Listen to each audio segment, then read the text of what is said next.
Let us see topic 1.13, that is continuous charge distribution. Up to now, we have discussed charge configurations having discrete charges like Q1, Q2, Q3 up to Qn. But in practice, we see objects having continuous charge distribution instead of this discrete charges. See, we have seen up to now all type of discrete charges like Q1, Q2, Q3 and so on, and for that we have derived the equations of force and electric field and so on. So they were all separate charges. But in day to day life, we don't see this type of separate charges. Rather, we see the whole object to be charged. The whole object is having charge uniformly distributed on the surface or inside it or something like that. So that is all known as continuous charge distribution. A macroscopic object having closely spaced charges forms a continuous charge distribution, shortly CCD. Obviously, a macroscopic object, a large object.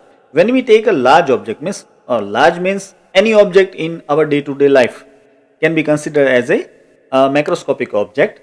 So this macroscopic object is having closely spaced charges, and that forms a continuous charge distribution. See the definition. A system having large number of charges along its length, area or volume is known as CCD, that is continuous charge distribution. There are three basic types of CCD. One is linear charge distribution, surface charge distribution and volume charge distribution. Obviously, any object can have either only length. It can have length and breadth, that means area. It can have length, breadth and height, that means volume.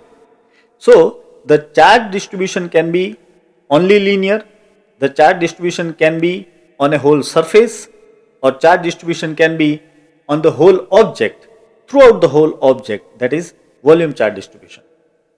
Let us see the first, linear charge distribution.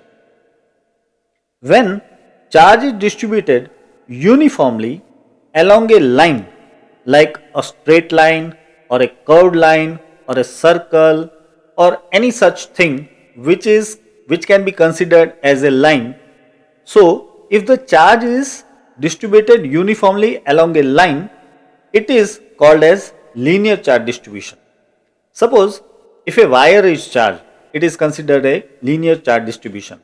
Here a figure is shown where a curved wire is having some charge. You can see some charge Q is there, and the whole length of this wire is, let us say, L. You can take a ring type of thing which is charged, so that will be also considered as linear charge distribution. And mind well, when we say line, it is not necessary that it will be straight line only. You can see here this line is not straight line.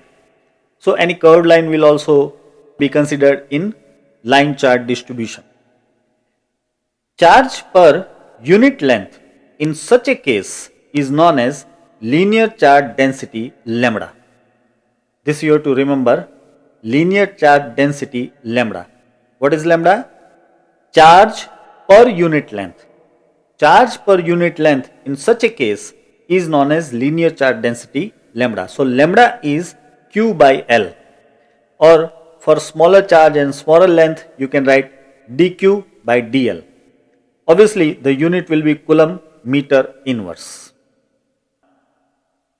Let us consider a small element dl. Let me show you here in this figure. You can see this is a small element chosen from the whole line, whole charge line. So that is dl. So let dl be an infinitesimally small element which is considered as line element of the line. So out of this line, this dl is a very small element which is known as line element. The small charge dq on this line element can be given as lambda is equal to dq upon dl, that you already know. So you can write dq is equal to lambda dl. See here this line is having some charge, that means it is having some lambda, that means there is some linear charge density. So from that linear charge density and from this length dl, we can find out this charge dq. So this charge dq will be equal to lambda dl. This is a very important equation you have to remember. If a test charge q0 is placed near this linear charge distribution, the force on q0 due to dq can be written as df is equal to 1 upon 4 pi epsilon 0 q0 dq upon r square caret r, and so you can write q0 upon 4 pi epsilon 0 lambda dl upon r square caret r. Let me explain you. See, this is a small element. Right now here I have shown this element very long rather. When we say dl, then it should be very small, but for explanation purpose I have drawn this much long dl, but practically it will be very small. So when we take this small element, line element dl, then it will have a small charge dq. So in that case, this charge dq can be considered as just point like charge. Now from this dq at a r distance, here is a point P where a charge q0 is placed. This charge q0 is a test charge. So this is a test charge q0 and this is a charge dq. So they both will have some repulsive force df. And obviously for that you can apply the equation of Coulomb's law. So as per that Coulomb's law, see here, this df is equal to 1 upon 4 pi epsilon 0. Then both the charges, that is q0 and dq, upon r square and caret r.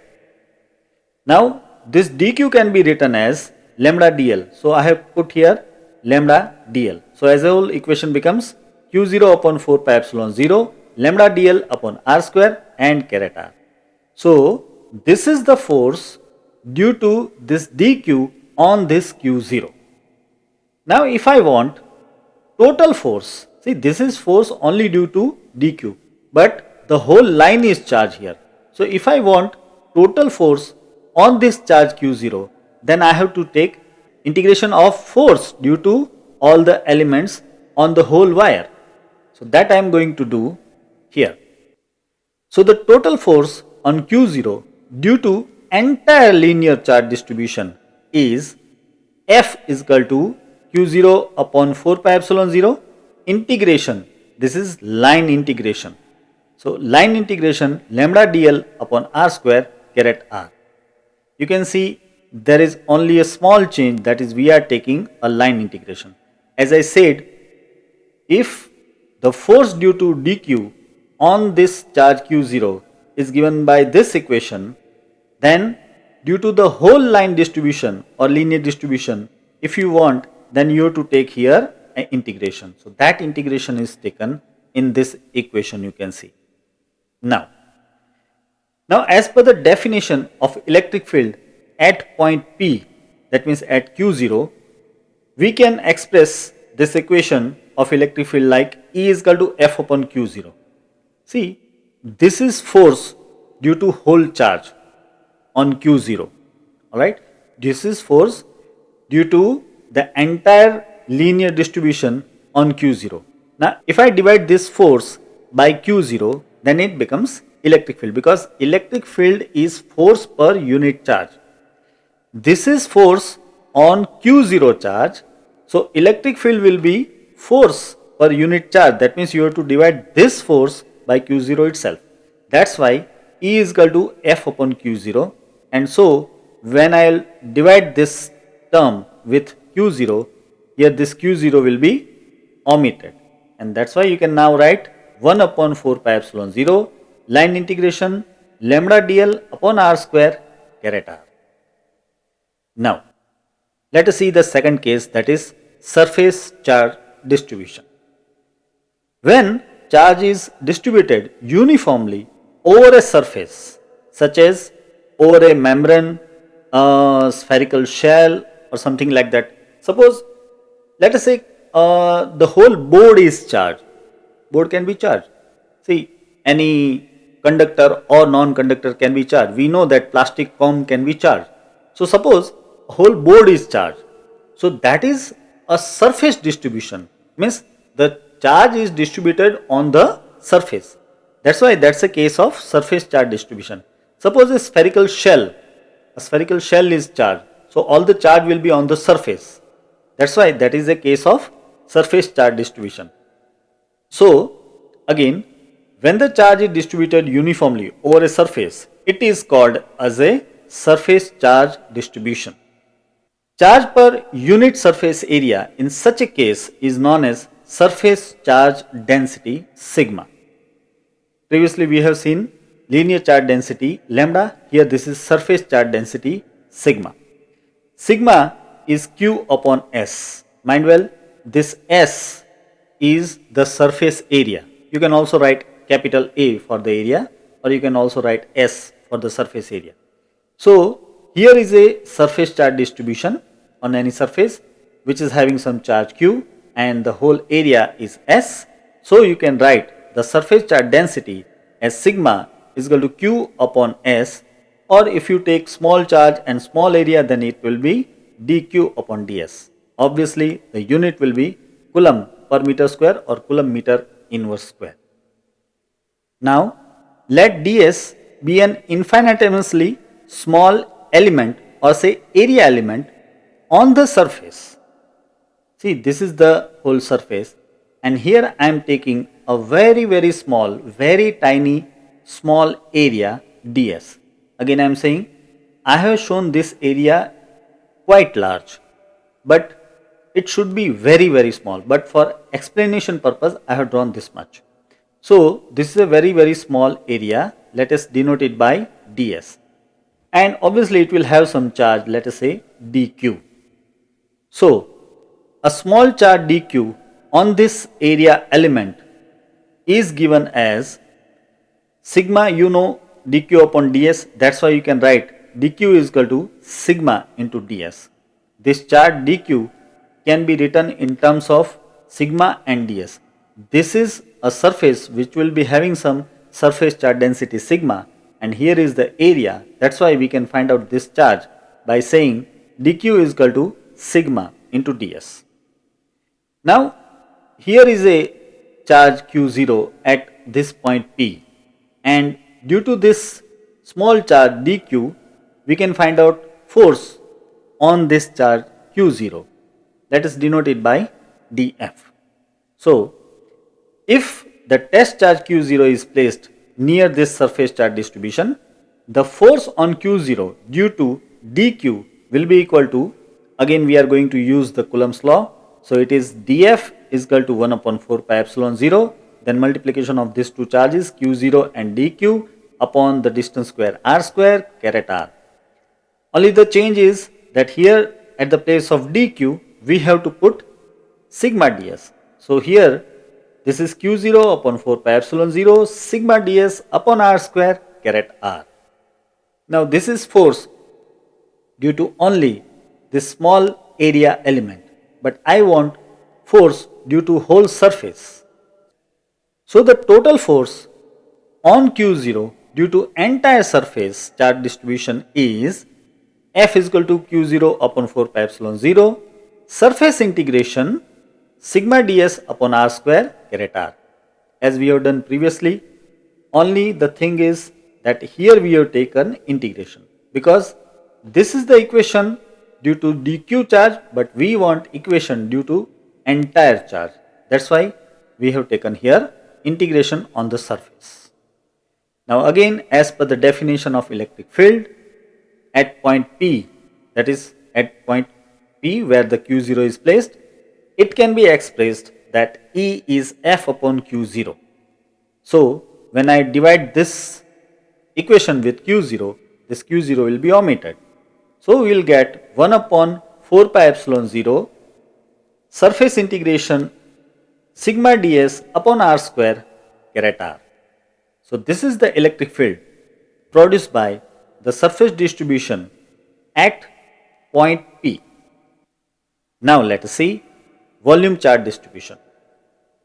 When charge is distributed uniformly over a particular volume, let us say like a solid ball or a chamber filled with hydrogen ions, etc., then that is called as volume charge distribution. Here a figure is shown. See, this is basic. You have to consider this as a 3D figure. Basically, it is some sort of solid thing which is having charges inside. So these are the examples. Means if a solid ball, let us say pit ball is charged, then the charge will be there in entire ball. Or another example we can take, if we take a chamber which is filled with hydrogen ions, it is known as plasma. But in particular we can say hydrogen ion. You can take any other ion also. If the whole chamber is filled with any other ion, positive or negative, whatever, only one charge should be there, either positive or either negative, then the charge is all over there in the volume, in the whole chamber. It is not only limited to the surface, it is not limited to any line. It is there inside the whole volume. So that case is known as volume charge distribution. Now charge per unit volume in such case is known as volume charge density rho. Here it is volume charge density rho. Previously linear charge density lambda, surface charge density sigma, and now volume charge density rho. Obviously it is charge per unit volume. So rho will be equal to Q by V, or for smaller charge and smaller volume you can write dQ by dV. The unit will be coulomb per meter cube, or say coulomb meter inverse cube. Again here we will take a small volume element, let us say dV. Let dV be an infinitesimally small element that is known as volume element of the volume. The small charge dQ on this volume element is given by rho is equal to dQ by dV, and so dQ is equal to rho dV. The same last procedure we have done, but here we are putting rho and here we are putting dV. So this is small volume element which is having volume dV and the charge on it is dQ. So dQ can be written as rho into dV. Now again here I am placing a charge Q0, test charge Q0, and so this charge Q0 will feel some force due to the charge on this volume element which is having a charge dQ.